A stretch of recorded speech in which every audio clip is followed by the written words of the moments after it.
Cypress here, and I'm here to do yet another Q&A. I will link some Q&As below, but this is a mixed bag of questions. So let's get going straight away with the first question. The question is, if you had to marry someone famous, who would you choose and why? For me, that is so easy. I talk about this a lot. Not that I want to marry someone else. I talk about that if the person was real, then this is who I would have sought out to marry. And that, if you know me well, was of course Virgil, the puppet from Thunderbirds. So that's easy. That is definitely my answer of who I would marry, someone famous. Next question. The next question is, if you were invisible, what would you do? If I was invisible, what would I do? Perhaps sneak in some exclusive places. Oh no, go in people's houses. That sounds odd. Go in people's houses and look around. I love looking at houses. I'm talking about maybe houses for sale, not following people that I know and go in their houses. Maybe I'd go and look in houses.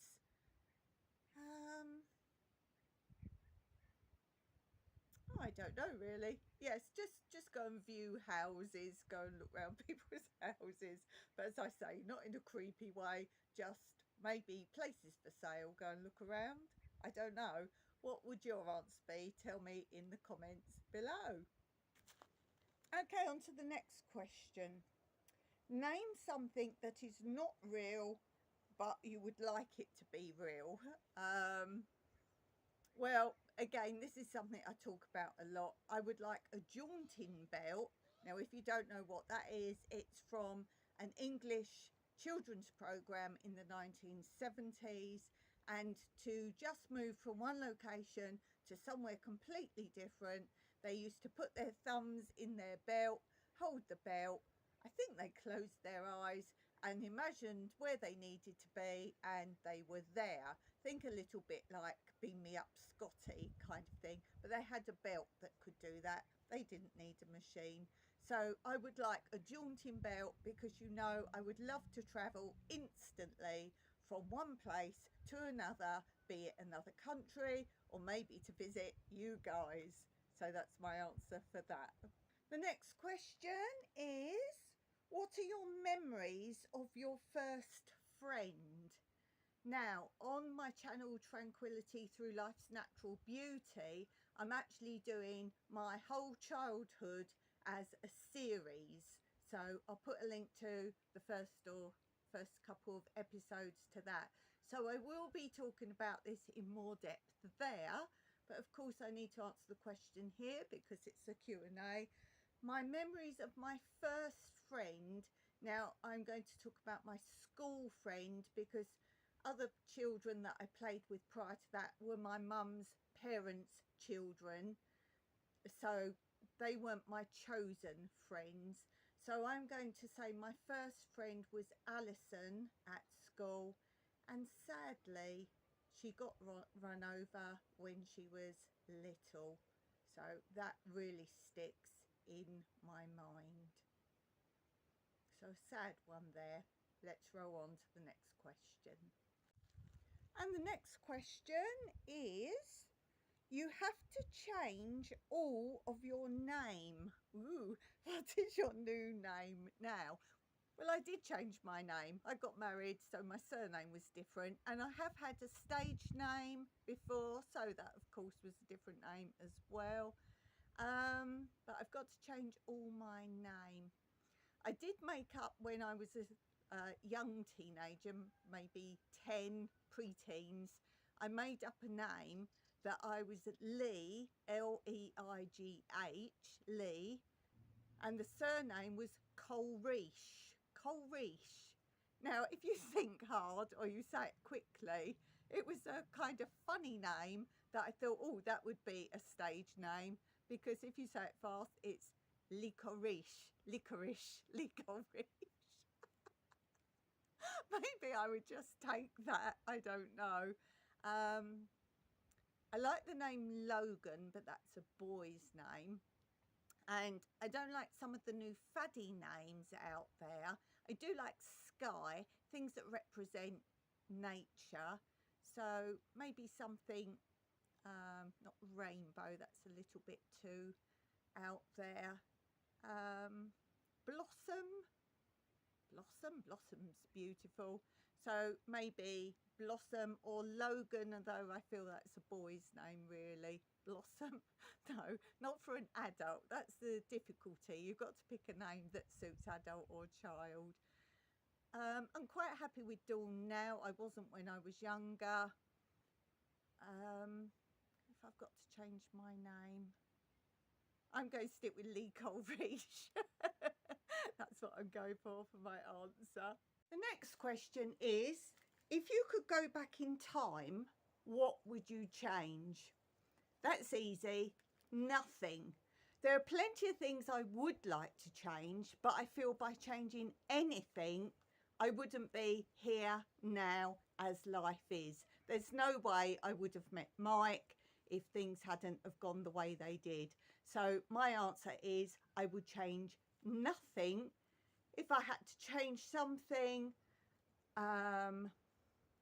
maybe just go back one day, something like that, or a day when something went a bit wrong recently, but nothing that would change events in history. So you might not be where you are now. Next question is, what is your favourite period of history and why? And again, I've talked about this sometimes. I like Edwardian and Victorian times because both my two houses I owned in England, one was Victorian, one was Edwardian, and I always wanted to know about the people who first lived in those properties. So I would like to go back and visit those houses when they were first built and see who lived there and what they actually looked like inside at that time. The next question is, what is a potential red flag when meeting a potential new partner dating? Bringing his mother along. That's never happened to me, but I think if they brought their mother along on the first date, that's got to be the top answer, has it not? What would your answer be? Tell me in the comments below. The next question is, how did you mostly spend your teenage years? That's another easy one. I went to stage school and I was performing and dancing, doing dance exams, dance shows, living the life of fame. That is my answer, mostly dancing and performing. The next question is, what is the best present you could receive? Ooh. Loyalty, love. Yes, love. I'm going with love. But let's say it's got to be an actual item. Bundle of cash. A bundle of cash. Oh, hello Kit. Kit's come. Let me show you Kit. Hello. Here's Kit. Hello Kit. He's always round the garden finding something. Aren't you? He's a good boy. Yeah, he's a good boy. Yeah, you heard me. Yeah. So love from animals, love from my husband Mike, I definitely get that. So love is my answer. That is my answer. Happiness. That's a good boy. The next question is, what is something you will never give up? Hope. Never give up hope. Easy. The next question is, who taught you to do things? What and who? My nanny, my mum's parents, taught me love, caring, listening, all life skills that made me who I am today.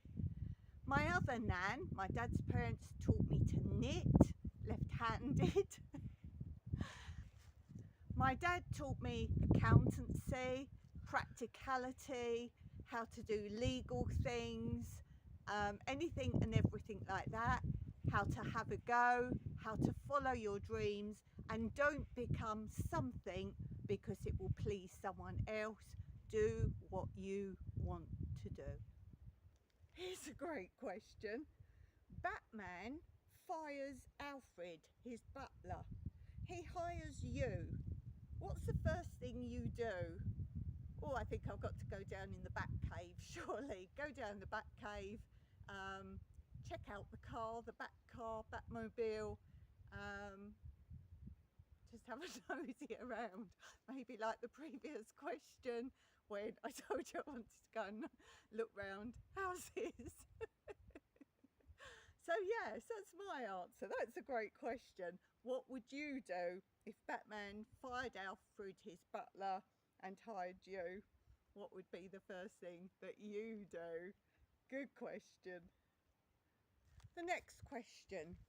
Create a new slogan for YouTube. If I'm being honest, it would be not what we intended. Not what we attended. That could be taken in many different ways, actually.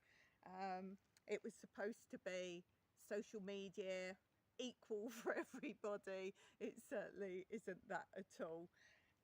It's just become an advertising platform, money making. But let's be serious. Create a new slogan for YouTube. Well, that was serious. New slogan for YouTube.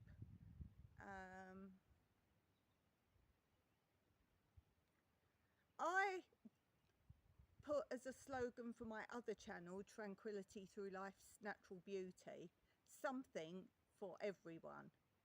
I think that should be their slogan. Something for everyone or something for everybody.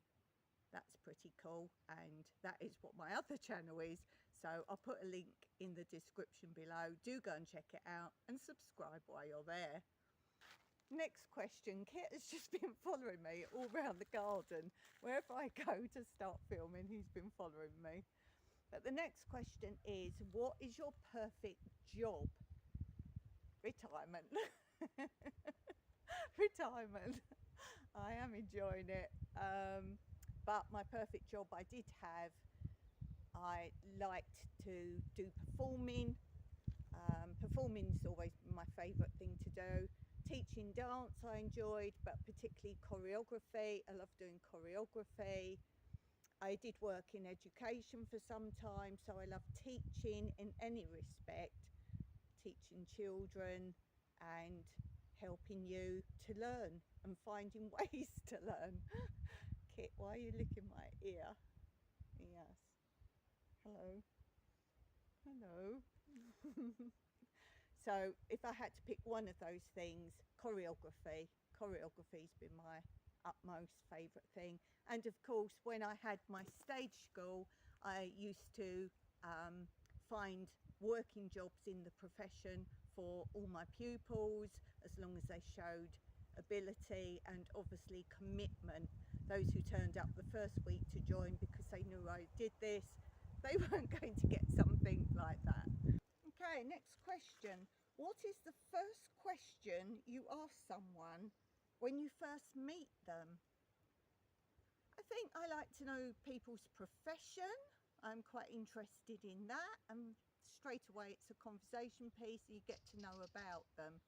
So I would say possibly I ask them their profession. What would you ask someone? Of course it depends on the occasion you're meeting and for what purpose. If it's a job interview, I don't think you'll be asking that. But if we're talking in general, I think ask someone their profession. On to the next question, which is, what is your favourite type of music? Ooh, I think this depends on your mood. I wouldn't say any one particular type, but if I've got to answer the question, I would say a good disco beat, happy, upbeat, something quite a fast rhythm that you can dance to. That's overall as a genre, but it really does depend on my mood. Sometimes you want a nice bit of classical music. I did have a phase of instrumentals. I was really keen on any form of instrumentals, whether it be a good drum riff or anything. Something though overall jolly and sing along. Sing along, good vibe, happy vibe. Things like Gloria Gaynor, I Will Survive. I can't remember the title, but it's from LA to New York, from New York to LA. That one, I think really good, jolly, disco-y. That's my favourite. But as I say, I like all sorts of music. My favourite band is ELO, Electric Light Orchestra. But I've got many. It would be so hard to pick an actual artist. I like Elton John. That's probably in my top solo artist. I love Elton John. I like a group or an artist where you don't just like one of their songs, but you're pretty much like most or all of their songs. So if I've got to pick a person, let's say Elton John, but type of music, definitely disco upbeat. The next question is, how do we know that you are not an alien? Well, the simple answer is, you don't. You don't. I'm definitely unique because I have such a rare condition. Only 3 people in the whole world has or had the condition I have, because I'm the only surviving person. So I'm unique. So perhaps I'm alien in that respect. Yes. But the simple answer is, you don't know. How could you know? Unless you reveal yourself, no one knows. And to be honest, no one knows who you really are, particularly people on TV or films, social media, pop stars. You only see the persona shown to you. So always remember that, particularly those sharing really good, happy lifestyles. Doesn't mean it's necessary so.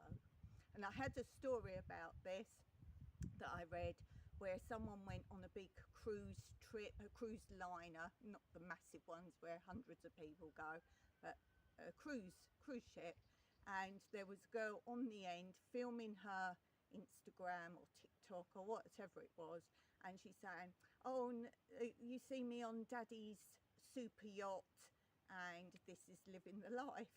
And there was hundreds of passengers. It wasn't hers at all.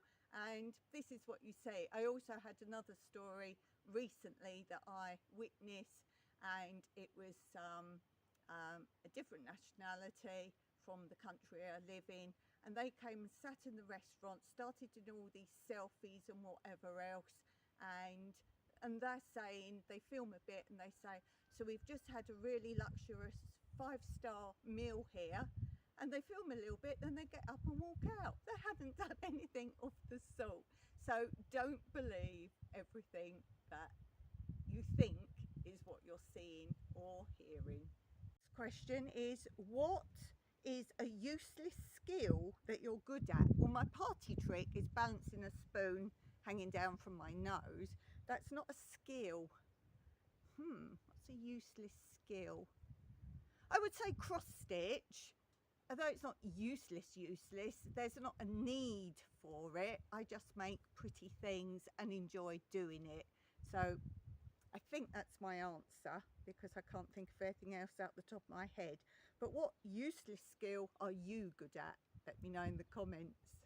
I hope you enjoyed this Q&A. I so love doing them. If you've got any questions for me, funny, sensible, whatever, then do send them to me, and I'll be sure to link you in my credits if I answer your questions.